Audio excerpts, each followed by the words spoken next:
Okay, so now we're going to go into the retail readiness round where I'm going to ask you three questions specific to retail. So I'm excited to hear your answers. Number one, looking back, what was one thing you wish you knew before launching Luna Magic in retail stores? How expensive it would be. It's expensive. So you want to, you know, we were lucky that we got the right finance team who helped us kind of plan into that. But I know that it's a tough point for a lot of growing brands and founders that they don't know what they don't know.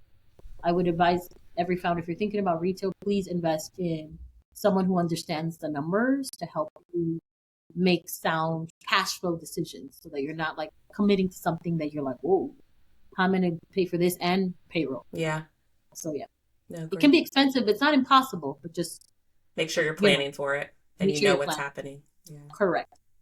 Number two, what would you say are the benefits of being in retail stores versus selling direct to consumer? I think that you need both. You need both because for direct to consumer, you can own your own launch schedule. You can collect your own reviews. You can actually get to the market a lot faster. With retail, you know, you're within a bigger process. Retail is a complement to your DTC because it's a way in which it's foot traffic. Everyone is shopping for a lot of different things every day. So and they have a more well-oiled machine. And also depending on where your merchandise, sometimes you get a little bit of traffic from the person next to the shelf next to you. Like, you know, like someone may go in shopping for this brand and then they see something exciting from you and then they like, oh, I get that one too. So you don't lose when you have eyeballs that are already coming in there. Yeah, gaining new customers.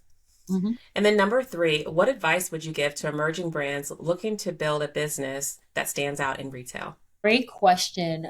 You have to think through your marketing. I think marketing is everything, and marketing means the visuals of your brand, your social media. You can do a lot with social media. Instagram, TikTok is free. You can build following organically. You know what I mean? Like, yeah, you need the budget that will come, but you can do a lot being scrappy.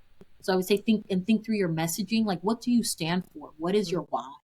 I see a lot of brands that founders can't articulate what makes them different and unique. And that's usually a question that a buyer is going to ask you. Why you? You know? So you have to have that ready not only for your buyer, but for your customers. And also that it's your packaging. Think about your packaging. When you put something on the shelf, I can sell it. I can sell my own thing if you're in front of me, but I'm not next to those shelves. So Right. you have to make sure that the presentation of your shelf, the image that you put, how the brand comes to life on the shelf, and how do you leverage the packaging? You know, we have QR codes. Like everything matters. And for us founders of color, we love flashy. So we're actually perfect customers for the shelves because we know how to make it bling blingy and fun and cool. But I would say that is think through your marketing. What is your why? How are you going to reach customers to tell them you're in the stores? And then how are you going to leverage your packaging to stand out when customers are on the floor, on the sales floor? Yeah. No, thank you for that. Those are all just really amazing answers. Of course.